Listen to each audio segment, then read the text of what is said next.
시청자 여러분 안녕하십니까? VOA 뉴스투데이 시작합니다.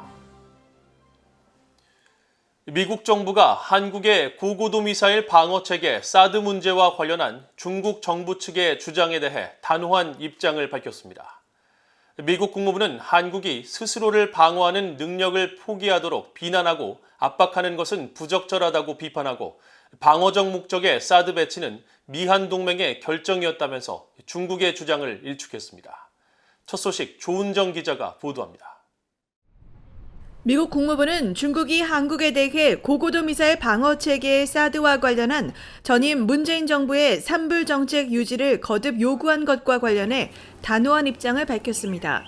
국무부 대변인은 최근 잇따른 중국 당국자들의 사드 관련 발언에 대한 입장을 묻는 VOA의 질문에 사드는 북한의 무기 프로그램에 대응하기 위해 고안된 신중하고 제한적인 자위적 방어 능력으로 한국에 대해 자위적 방어를 포기하라고 비난하거나 압박하는 것은 부적절하다면서 중국 주장을 정면으로 반박했습니다.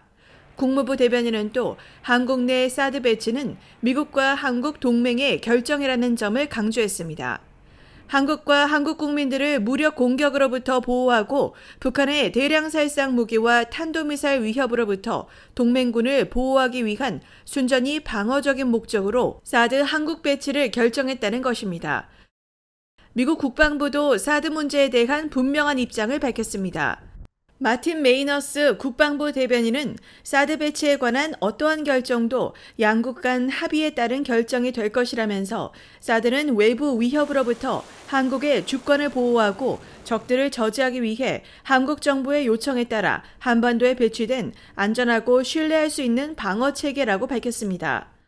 앞서 중국 외교부 대변인은 한국이 추가 사드 배치를 하지 않고 미국 주도 미사일 방어 체계와 미한일 군사동맹에 불참하겠다는 문재인 정부 시절 이른바 산불 정책을 유지해야 한다고 주장한 데 이어 10일에는 한국이 기존에 배치된 사드의 운용 제한도 선서했다고 주장하며 산불 일한까지 거론했습니다.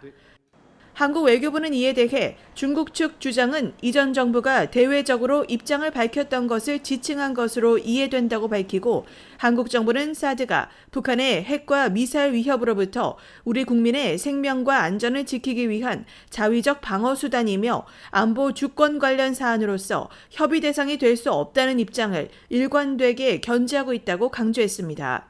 또 이전 정부에서도 약속이나 합의가 아니라고 대외적으로 언급했다면서 이번 한중 외교장관 회담에서도 중국 측에 이런 입장을 분명하게 전달했으며 관련 사안을 계속 거론할수록 양국 관계에 걸림돌이 될 것이라고 강조했습니다. VOA 뉴스 조은정입니다. 콜롬비아 외무부가 북한의 도발을 강하게 규탄하며 무력 사용과 위협을 중단할 것을 촉구했습니다.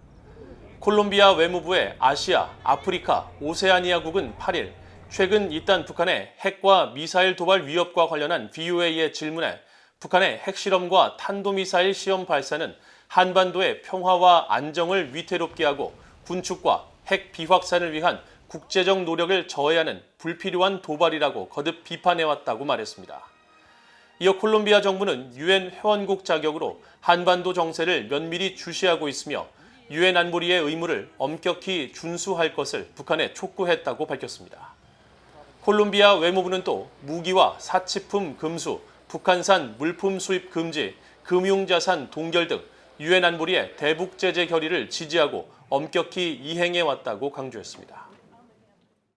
최근 한반도를 강타한 폭우로 인해 곳곳에서 피해가 발생한 가운데 북한이 핵실험을 준비하는 것으로 알려진 풍계리 핵실험장의 활동에도 영향을 줄 것이라는 분석이 나왔습니다. 북한의 7차 핵실험이 적어도 9월 중순까지는 어려울 것이라는 관측과 함께 몇 주 내 핵실험 준비가 가능할 것이라는 전망도 나왔습니다. 박형주 기자가 보도합니다.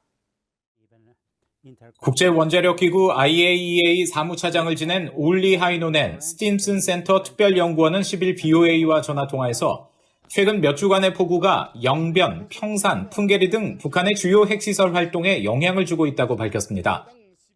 특히 북한의 7차 핵실험 장소로 지목된 함경북도 길쭉은 풍계리 핵실험장의 경우 지난달 말 집중호우로 일부 피해를 입었지만 아직 복구 작업이 진행된 정황이 없다고 지적했습니다. 북한 당국이 폭우가 완전히 끝날 때까지 복구를 미루는 것으로 보이며 핵실험 준비에도 영향을 준다는 관측입니다. The possibility of the third wave of heavy rains may also put constraints to the activities in Buenguri. It may be not prudent for them to repair damages on roads and other infrastructure before September, which may then also have an impact on the readiness to conduct a nuclear test in coming weeks. 하이노넨 연구원은 이어 북한의 7차 핵실험 장소로 지목되어 3번 갱도의 경우 이미 상당한 준비가 진행된 만큼 기상 상태에 따라 늦어도 9월 중순까지는 실험 준비가 될 것으로 내다봤습니다. 근래 들어 활동이 포착됐던 4번 갱도는 기반 시설과 굴착 작업이 완료되려면 여전히 상당한 작업이 필요해 몇 달이 더 걸릴 것이라는 설명입니다.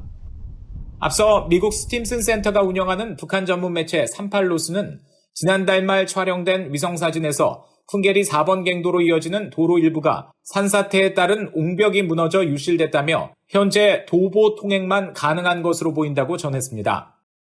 하지만 북한이 핵실험을 결정했다면 이런 문제를 해결하는 데 시간이 오래 걸리지 않을 것이라는 관측도 나옵니다.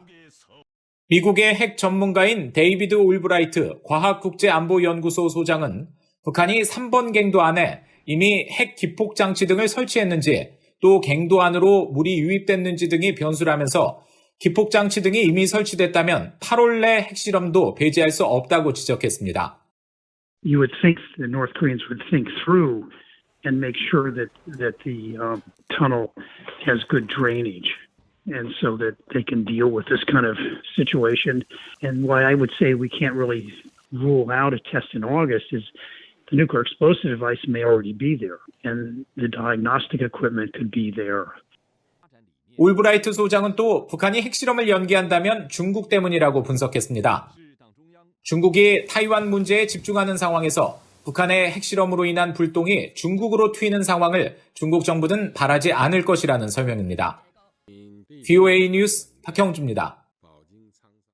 북한이 해체에 나선 금강산 해금강 호텔이 하층 지지부위만을 남긴 채 별다른 움직임을 보이지 않고 있어 해체가 마무리됐을 가능성이 제기됐습니다. VOA가 1일 단위 위성사진 서비스 플래닛랩스의 지난달과 이달 촬영 위성사진을 비교 분석한 결과 해금강 호텔은 건물을 받치고 있던 하층 지지부위만을 남긴 채 한 달 동안 같은 상태를 유지하고 있었습니다. 특히 이 하층 지지부위 위에는 하얀색 물체 등이 놓여 있는데 한 달간 전혀 이동하지 않은 듯 지난달 촬영된 위성사진과 이달 촬영된 사진 사이에 큰 변화가 관측되지 않았습니다. 또 지난달까지 해금강 호텔 바로 앞 육지 부분은 건물 자재와 해체 장비 등으로 뒤덮여 있었지만 8월부터는 깨끗하게 치워진 장면을 볼 수 있어 북한이 해금강 호텔의 해체 작업을 끝낸 것이 아니냐는 추정이 나옵니다. 이런 가운데 북한 전문 매체 NK뉴스는 최근 위성사진 분석을 통해 한국 정부와 민간이 소유한 이산가족 면회소와 금강산 문화회관, 온정각, 구룡 빌리지 등에서 철거로 보이는 움직임이 관측됐다고 전했습니다. 북한의 김일성 대학교가 자매대학 관계라고 주장하는 체코의 카를 대학교가 김일성 대와의 관계는 학업적으로 중요성이 떨어진다는 판단에 따라 11년 전에 종료됐다고 밝혔습니다. 체코의 카를대 측은 10일 VOA에 과거 김일성 대와 자매대학이었던 것은 사실이지만 2011년 이후 그런 관계를 유지하지 않고 있다면서 당시 카를대의 한국학 교수가 직접 북한을 방문해 김일성 대와의 교류를 재검토했지만 학업적으로는 중요성이 떨어진다고 판단해 자매결연을 연장하지 않기로 결정했으며 이에 따라 카를대 측은 김일성 대와 아무런 관계나 교류가 없다고 설명했습니다. 김일성대는 공식 웹사이트를 통해 프랑스 동방언어문학대와 영국 런던 제국대 등 유럽 여러 대학들과 자매결연을 맺거나 공동연구를 하고 있다고 주장하고 있지만 VOA의 취재 결과 대부분 사실이 아닌 것으로 파악됐습니다. 이상으로 VOA 뉴스투데이를 모두 마칩니다. 시청해주신 여러분 고맙습니다.